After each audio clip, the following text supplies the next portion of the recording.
Hello everyone. Today I am going to discuss the lesson report writing from your grammar insights 2. So report writing you all must be aware of, but there are certain technical procedures, ways, and from your examination point of view, some formats which needs to be followed. So we shall be discussing about that in detail today. So here is the outline. In this presentation I will be talking about what is report writing, as to what do you mean by report, what are the objectives of writing a report, why do we need to write a report, what are the reasons for writing it, how it helps. Third, the types. Fourth, organizing an event report. Event report would be very important for you from your examination point of view also. Then drafting, what is a format, and some few points to recall towards the end. To begin with, okay, what is report writing? Report writing is creating an account or statement that describes in detail an event, a situation, or an occurrence, usually as the result of an observation or inquiry. So, a report would definitely take place after an event is over, after a situation has happened, or after there is an occurrence. And it is an observation made by a person who is writing the report, or it can also be a kind of an inquiry for writing a report. So for example, what you read in the newspapers, an accident took place, it's nothing but a report given by a journalist, by a newspaper editor here, to the newspaper editor who is publishing it here in order to make the news available to the readers. So that is one kind of report. So you can also say a report is a communication from one person or from someone who has some information to someone who needs that information.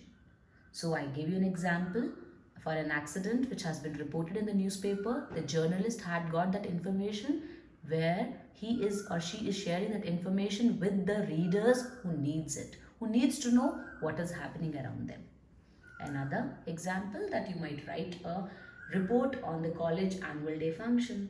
So that is how the function took place, what were the events about the function, how it happened, how it went on, what were the highlights, what were the main events. So this is a consolidated information what a person writes into a report. I hope it is clear what do you mean by report writing. Okay, objectives of writing a report. The goal of making reports is to make the information as clear and convenient and accessible as possible. So there is no need to use very flamboyant, difficult sentences, kind of language which your reader doesn't understand. You need to be very simple, you need to be clear, precise, to the point, and convey it through a medium which is accessible, which is easily available to the public. Second, as report is a logical presentation of facts and information. So there is no story cooking here which can go on. You cannot build up your own stories. You cannot write anything which has not happened. It is definitely based on facts and information. So it is the result of the researchers, analysis, investigations which is present in a written form. So a person who is writing a report needs to do a lot of research on that event. Research means you need to know that event properly, how it took place exactly, analyze it and make some investigations for something which is right and wrong, and thus it serves as a basic tool on which the decisions are made. So some kind of project reports, for example, if a flyover has to be made, so the engineer is submitting a report here in order to ensure that the right information reaches the concerned authorities, and on that basis they will make the right decision. So the objective is to present the information in a clear way and to present the information based on facts which will be serving as a tool for decision making. So because it is also one of the important tool for decision making, it is very pertinent that a person writes a report in a very clear and factual way. Coming to types of report, so as you can see, formal and informal. There are two main types. Coming to formal, the formal report is the collection and interpretation of data and information. Collection, interpretation of data. The formal report is complex and it is usually used at office levels. It is often a written account of the major projects. Example of subject matter include new technologies, advisability of launching a new project line, results of study or an experiment, an annual report, or a year-old review of developments in the field. So the example I just gave you at the previous slide for an engineer who is to submit a report regarding a flyover which has to be constructed in the city, that would definitely be a part of your formal report. So formal also will have informational types of formal, informational, analytical and recommendations. Informational reports would be nothing but just providing you factual information, giving you details about that project. There will be no analysis for the reader of the report to make thereafter. They will just have to receive the information. Whereas analytical report, the data or the information will be given in such a manner that you can compare the 2 or 3 or more information facts given there and then analyze or make up a decision. And recommendation report, again the recommendation report would be the reports wherein some kind of recommendations are involved. For example, the report which has been given to the concerned authorities by the teachers or by the college librarian recommending some kind of updation required in the institute or in the library. Informal report. The informal report functions to inform, analyze and recommend. So like the formal patterns, here it is not much used for official purposes and it is little casual in nature. That is, it doesn't have that kind of rigidity of structure. It reports, so the informal report, it functions to inform, analyze and recommend. It usually takes the form of memo, letter or a very short international document like a monthly financial report or a monthly activity report. So that is informal. You're casually asking for a report from your concerned persons to give you a financial report for the present month because you want to analyze it. But the annual report, the budget would be counted as a formal report. Next, this report differs from formal and length and formality. So I told you already that the formal reports are different in length and formality, because the informal would definitely be shorter and will not follow the rigid structures. Fourth, it is written according to organization style and rules but usually does not include the primary and supplemental material. Types of informal report now. So informal would be sales report, personnel report, literature report, credit report, feasibility report and financial report. So financial report, I've already told you, the annual budget report comes out under formal structure and giving you a monthly report would come under financial report of informal type. So these are certain types. It all depends upon the content which is written in a report. Coming to event report, it is very important part of your syllabus also. An event report must answer the following questions. Who was there? What was the event about? Where did it take place? When did it take place? And why was the event scheduled? So whenever you are writing an event report, make sure all these 5 W's are answered there. Who, what, where, when and why. If you are answering all these 5 W's in your event report, that ensures a good event report being built up. Organizing an event report, identify the readers. Identify the readers. You need to know who is going to read your report. According to that, you should make your report because you need to target that audience. So type of target audience you have is very important. Unless and until you write the report according to your audience, it's useless. If you're writing a report for the college students, you really need to write it accordingly. If you're writing it for science professionals, you need to write it their way. So if you were able to track information throughout, you have to check it out.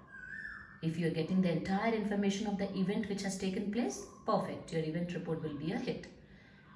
Third, you have to determine your purpose. Why are you writing this event report? What do you want to achieve through this event report? You want to give them information, you want some recommendations, or you want some analysis from your readers?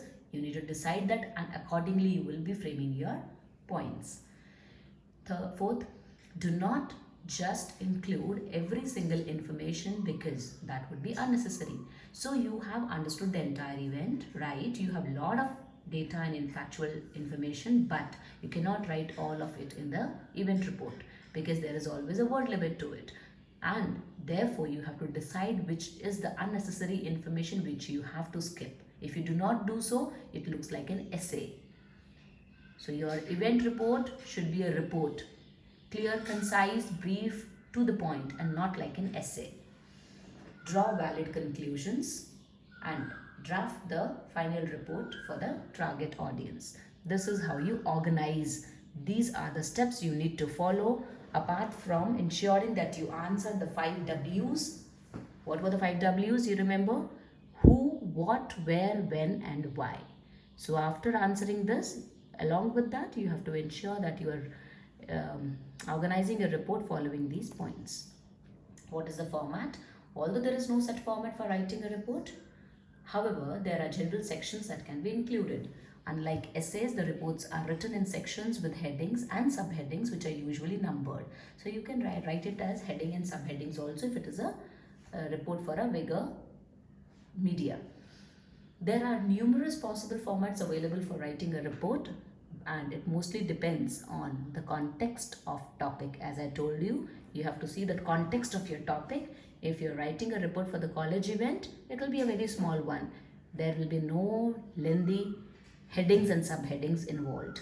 But if you're writing the annual budget for the country, definitely that report will have a long format and will have headings and subheadings, because you cannot write everything in one paragraph form. Drafting a report. So these are the titles which you will be using.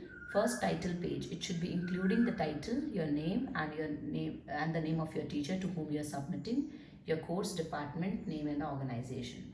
Acknowledgement, the list of people who helped you in collecting the material, the data. Third, contents page, that is a well formatted list of all the sections and subheadings of the report. Page numbers should be marked properly. Fourth, abstract, a summary of the major points, conclusions and recommendations should be written to give a general overview of the report. Then you have to the first page of the report needs to have an introduction. In this you will be explaining the readers about the problems and show why this report is being made. This is main section and the most important part of report writing, body. This includes various sections and other sections also, and methods and results along with each section have a subtitle. And then you conclude your report by making some good lines, concluding lines, implications of your findings, your deductions based on facts described in your main body. The significance and relevance of the study is discussed. What was the reason for writing for your report? Relevance. And eighth, references. This is a list given for full details of all the sources to which you have used while writing the report. So this format is not used as such for writing small reports. This is used for writing good, long, lengthy formal reports. College Annual Day, example I've taken up here, was to be celebrated on 15th April 2019 in your college premises. You have to draft a report using the following hence. So this type of question you might get for your exams. College Annual Day report, report on the library, informatics, report upon the present COVID situation around the city. So hence you use while drafting it for College Annual Day details of the guests and invitees, which is very, very important in any kind of event that takes place. Program schedule you will be giving, cultural programs that took place, and overall impression about the event. Was it a success? Was it not? People liked it or not? You mention it. So this is one example. Using hints, you have to draft a report of say around 250 words. So 250 words, you have to make up a report using these hints, and that would be in a paragraph form. But you begin with, for example, on April 15, 2019, Ramaya College of Arts, Science and Commerce celebrated the college annual day, which was a success, a great success. It attracted many cultural events. Before writing the cultural events, you should always give the details of the guests and invitees. Mr. So and so was a guest of honor, and there were several other invitees for the event. You will name them, and the speaker addressed on certain topics you can mention. Thereafter, you can also talk about the highlight of the guest of honor, what is the main thing he talked about, and thereafter the program schedule and cultural programs, and concluding with the overall impression. Points to remember, to recall here towards the end. Reports needs to be accurate, objective, complete and well structured. There is no space for any imaginations. You have to use the factual data. Use appropriate language, use right vocab and complete sentences, use reported speech. Organize the content of the report according to the format we have discussed. So using reported speech is what? Indirect speech. You have to use the indirect speech, the past tense. You can never use a direct speech here, the present tense, because this is an event report where the report is written after the situation or thing is over, after the event is over. So reported speech is always used. Indirect speech, I'm again repeating, past tense is always used in writing a report. Thank you.